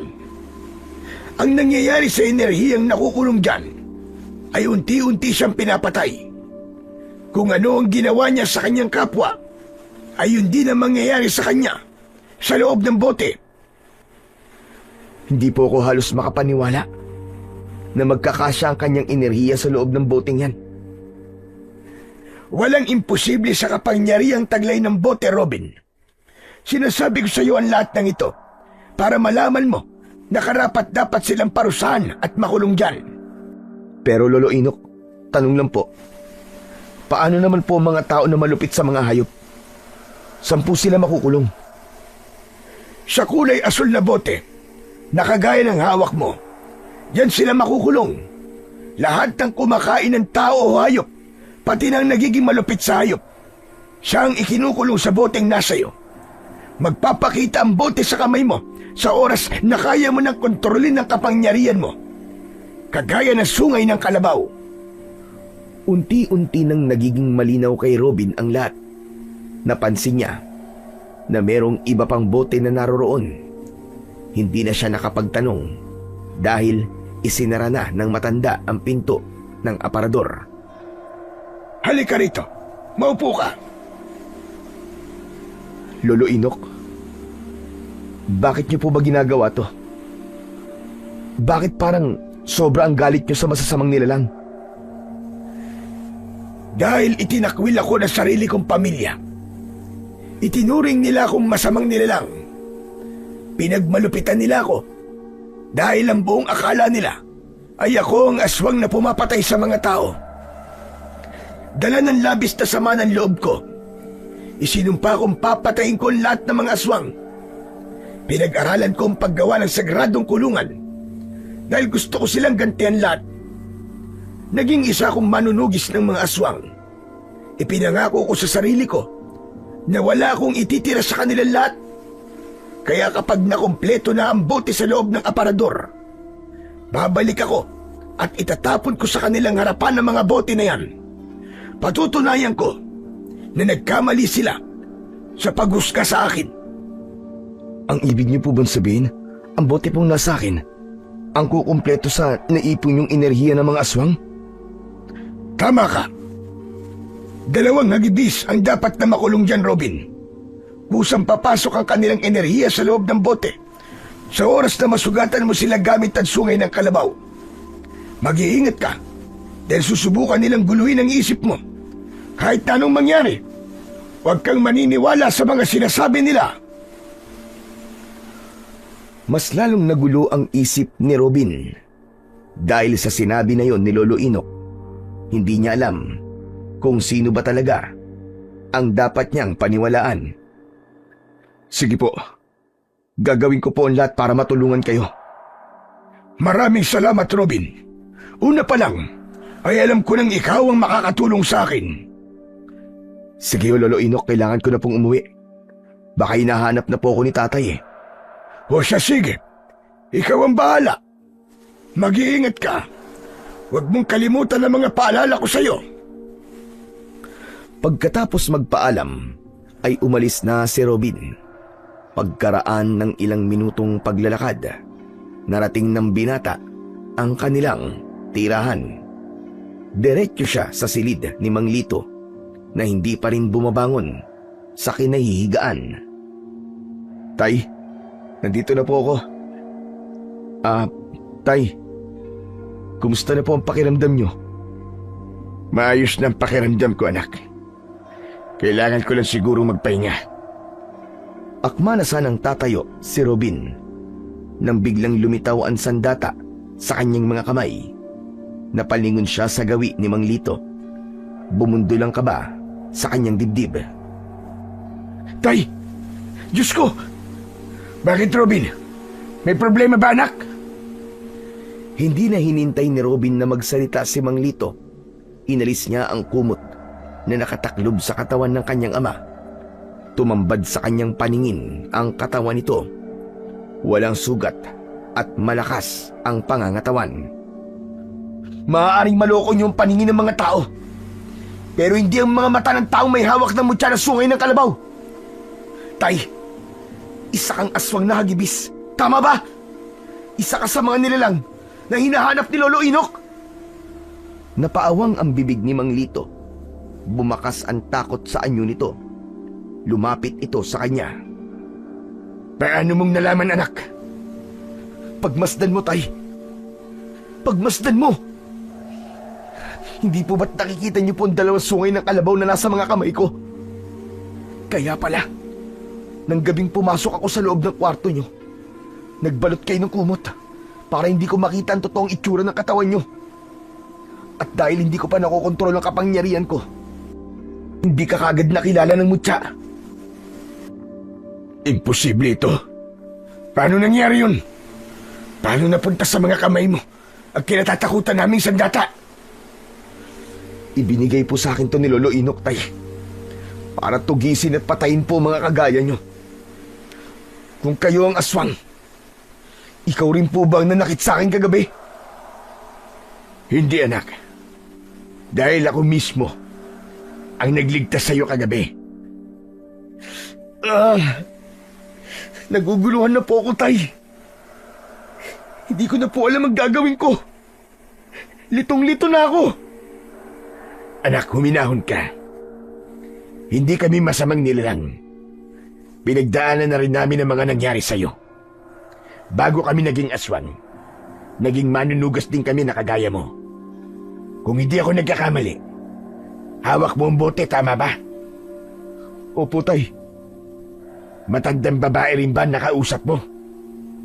Ang nakausap ko po ay matandang lalaki. Si Lolo Inok po. Diyos ko, malakas na ang kanyang kapangyarihan dahil nagagawa niya na magpalit-palit ng muka. Alam niya na kung paanong paiikutin ng taong mabibiktima niya. Sinabi rin ba niya sa'yo na kailangan mong humuli ng nilalang para ikulong dyan sa boteng hawak mo? Opo. Sinabi niya sa akin ng mga yan. Kung ganun, nahulog lamang po pala ako sa patibong ng matandang yun. Oo anak, tama ka. Ginamit ka niya para mahuli ako. Siya ang hari ng kadiliman sa mundo ng mga engkanto. Siya si Aswang, ang hari ng lahat ng mga aswang. Pero bakit po kayo pumapatay ng tao, Tay? Anak, kahit kailan, hindi ako tumikim ng dugo o karne ng tao. Lahat kami ay nakokontrol ang sarili dahil biktima lang din kami. Naniwala ako sa magagandang kwento ng matandang yun. At ngayon, ikaw ang ginamit niya para mahuli ako.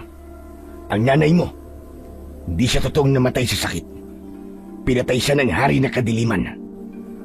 Siya ang ginamit na alay para sa kapangyarihan ng mga bote. Dahil lang yung ina ay may dugong salamangkera o mataas na uri ng kapangyarihang puti. Patawarin mo ko anak, kung ngayon ko lang ito pinagtapat sa'yo. Tay, bakit? Bakit niyo po ito tinago sa akin? Sa kalagayan kong ito, maniniwala ka ba? Wala akong lakas ng loob para sabihin sa'yo ang buong katotohanan. Tay, paano na po? Ano na po ang gagawin ko ngayon? Alam ko kung paano matatalo ang hari ng kadiliman.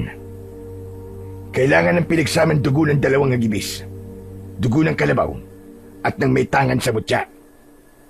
Tay, nasa loob na po ng bote ang pinaghalong dugo namin ni Asur.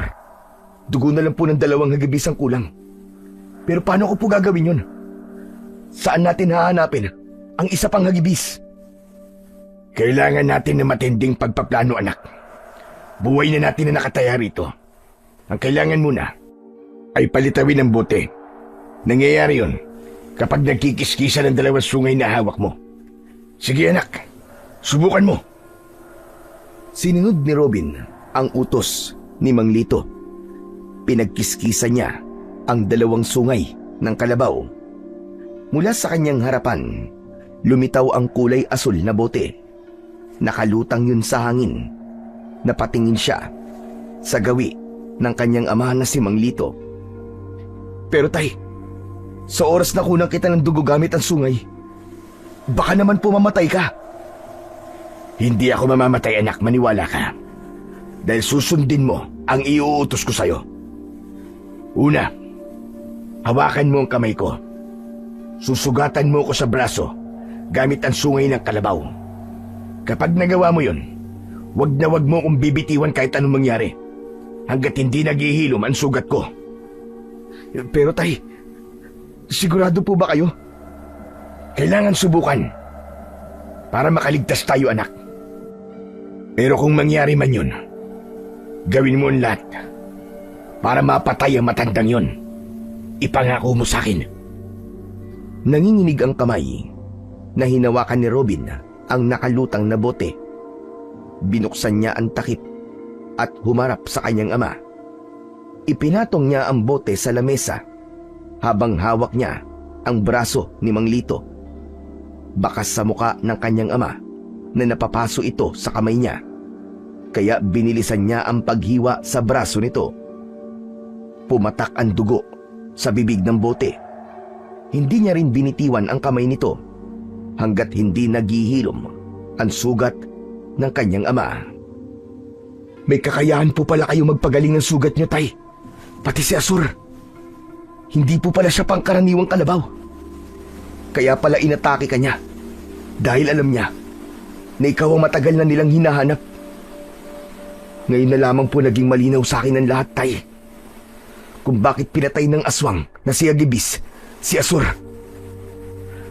Pinag-aaway niya tayo anak para matupad ang matagal niya ng pinapangarap, ang makabalik sa mundo nila at maghasik ng lagim. Hayop siyang lintik siya. Demonyo siya. Muntik na ako maniwala sa matandang ina. Humanda talaga siya dahil pagbabayarin ko siya sa lahat ng ginawa niya. Lalo na sa pagpatay niya kay nanay. Hindi siya madaling talunin anak, kaya mag-iingat ka pa rin. Sa ngayon, isa na lang ang kulang. Kailangan natin gumawa ng plano para mahulog naman sa bitag natin ang matandang yon. Agad na nagsagawa ng pagpaplano ang mag-ama, pati na kung paano nila mahahanap ang isa pang hagibis. Pagsapit ng gabi, naunang nagpunta si Robin sa gubat, kasama naman ang kaibigan niyang si Dondon. Kasama nila ang mga kalalakihan na voluntaryong sumama sa kanila sa gagawing pagroronda, habang si Mang Lito ay nasa paligid lamang nila. Maya-maya pa ay biglang dumating ang pinuno ng mga aswang. Kapag sineswerte ka nga naman, ang palay na mismo ang lumalapit sa manok. Sa isang iglap, lumitaw sa kamay ni Robin ang dalawang sungay ng kalabaw. Uminit din ang mutya na nasa bulsa niya. Palatandaan na ang hinahanap niyang isang hagibis ay wala ng iba kundi ang nilalang na nasa harapan niya. Tumigil ka! Alam kong ginagawa mo to para magiganti dahil sa nangyari sa'yo. Alam ko na hindi mo sinasadyang pumatay. Dahil kapag hindi mo yung ginawa, ikaw naman ang mamamatay. Lumapit ang halimaw sa harapan ni Robin na parang handa ng umatake. Pero hindi natakot ang binata. Matapang niyang nilabanan ang titig nito. Ilang sandali pa, dumating ang isang hagibis, ang kanyang ama. Nakatingin ito kay Robin. Kung ganun, nakausap na pala ni tatay ang halimaw na nasa harapan ko. At bahagi na lang ito ng pagkukunwari namin. Ayos! Gumana ang plano. Bulong sa sarili ni Robin, nagkunwari silang tatlo na maglalaban. Sinadya ni Robin na huwag patamaan ng mga ito ng kanyang sandata. Hinayaan niyang bugbugin siya ng mga ito. Ang mga kalalakihan na kasama nila sa pagroronda ay kumaripas naman ng takbo dahil sa labis na takot. Naiwan si Dondon na nakatayo sa kanyang likuran habang nakatingin sa dalawang hagibis. Itinaas ng binata ang dalawang sungay ng kalabaw at pinagkiskisan yun. Sa isang iglap, lumitaw ang kulay asul na bote. Kinuha niya yon at binuksan. Sa kanilapitan ang dalawa. Ito na magiging katapusan nyo! Makukulong na kayong dalawa sa boteng to! Ano pang hinihintay mo, Tol? Patayin mo na ang dalawang yan! Bilisan mo! Akma na sanang sasaksakin ni Robin ang dalawang hagibis nang bigla siyang pinigilan ni Dondon. Inagaw nito sa kamay niya ang kulay asul na bote. Sa lakas ng pagkakatabig nito sa kanyang kamay, tumalsik siya sa damuhan. Nagulat silang tatlo sa biglang pagbabago ng anyo ni Dondon. Sa isang kisap mata, si Lolo Inok ang nakita nilang nakatayo sa kanilang harapan.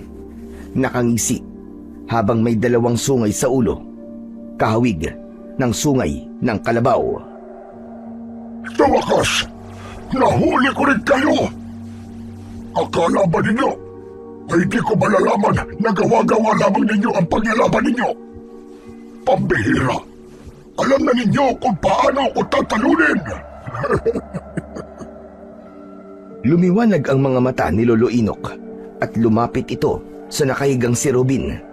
Naninigas ang buo niyang katawan dahil sa kapangyarihang taglay ni Lolo Inok. Babawiin ko ang mutya sa'yo! Traitor ka! Ikaw ang traidor, hayop ka! Ikaw si Dondon! Ginamit mo lang ako. Pinatay mo rin ang nanay ko.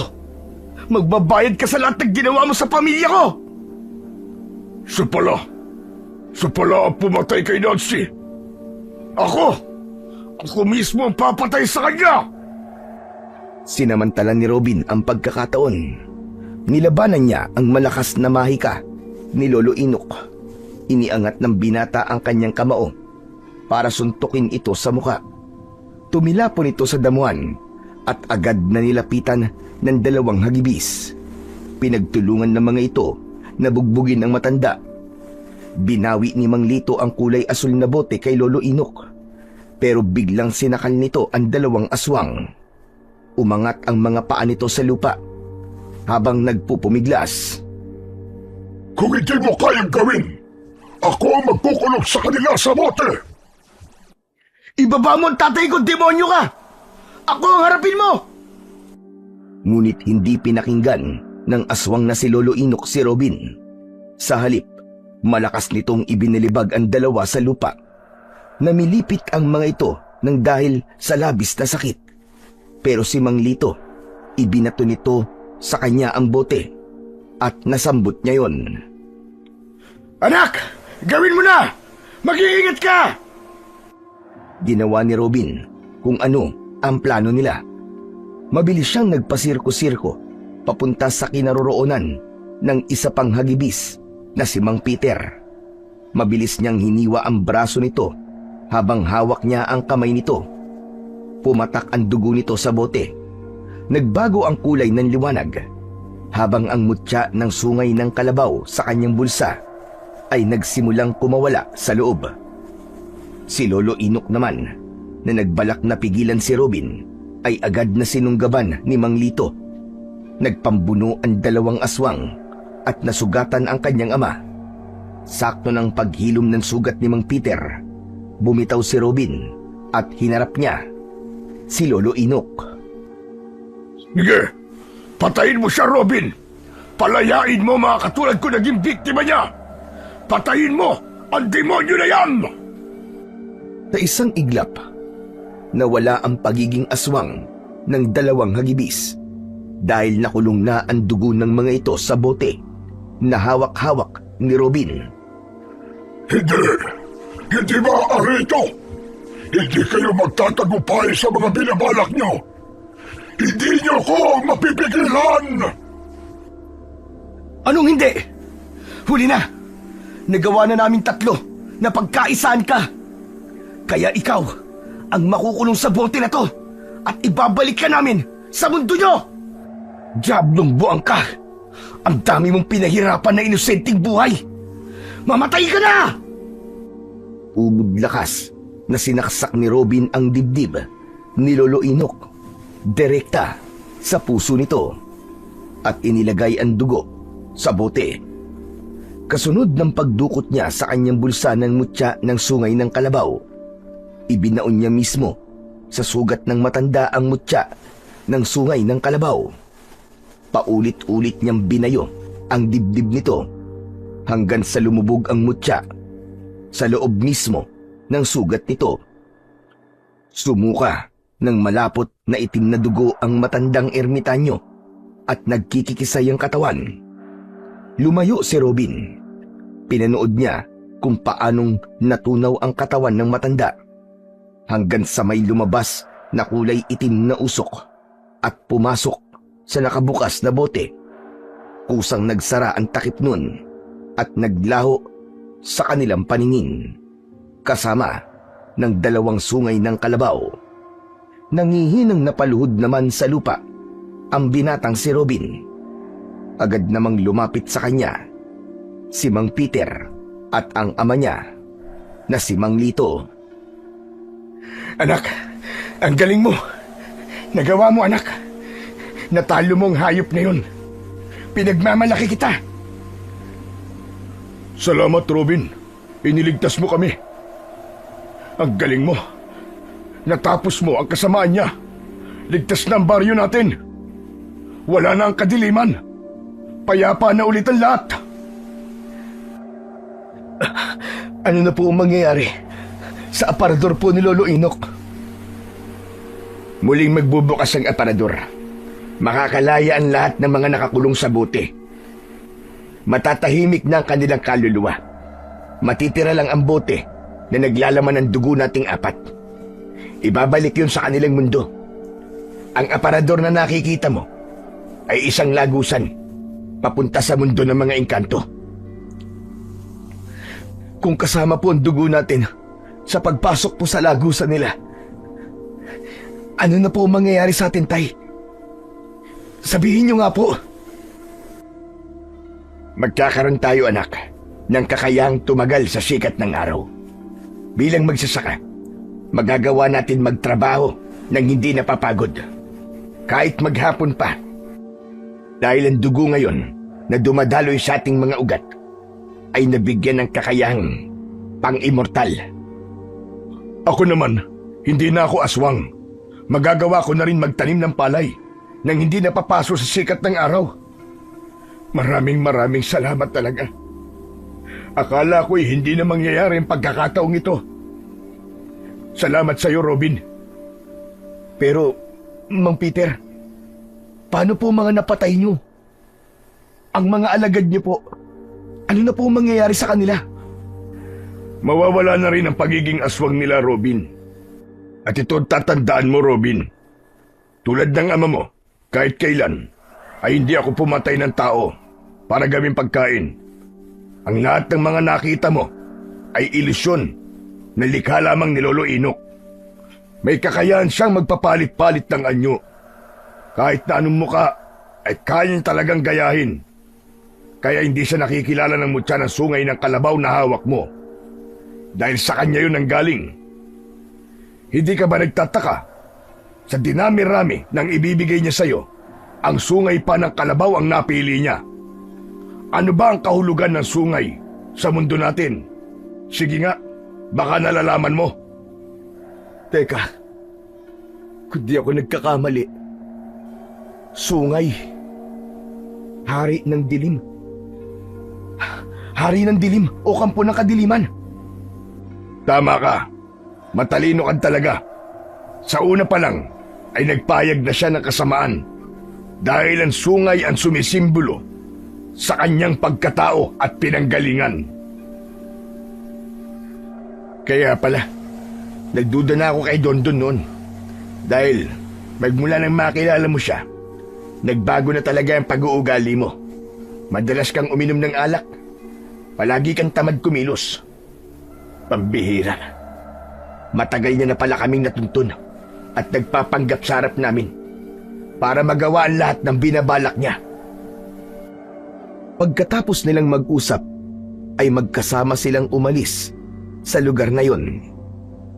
Ang dating magkaribal sa puso ng kanyang ina ay magkasama at magkaramay laban sa hari ng kadiliman. Pagkalipas ng 3 araw, magmula ng labanan na yon, bumalik sa dati ang katahimikan ng baryo. Nakakalabas na ang mga bata kahit umabot pa ng gabi at nakakapaglaro ng maayos sa labas. Ang mga tao naman ay nagagawa na ang kanilang mga gawain nang walang halong takot. Nawala ang pamiminsala ng mga aswang at bumalik ang sigla sa palayan. Ipinagpatuloy ng mag-ama ang pagtatanim nila ng palay at iba pang mga gulay. Isang patunay na gaano man kabigat ang pagsubok na kakaharapin, may bukas pang naghihintay para sa atin. Sa kwento na ito ni Robin, pinatunayan na hindi lahat ng nakikita ay totoo. Hindi lahat ng masasama ay masama. May karapatan silang mabuhay at bigyan ng pagkakataon para magbago. Si Lolo Inok, ginawa man niya ang lahat para masakop ang mundo ng mga tao para sa paghihiganti sa kanyang pamilya. Nanaig pa rin ang puwersa ng kabutihan. Napatunayan ng binata na ang mabisang panlaban talaga sa lahat ng uri ng kasamaan ay ang pagkakaisa, pagmamahal at higit sa lahat ang pananampalataya sa Panginoon laban sa lahat ng pagsubok na haharapin.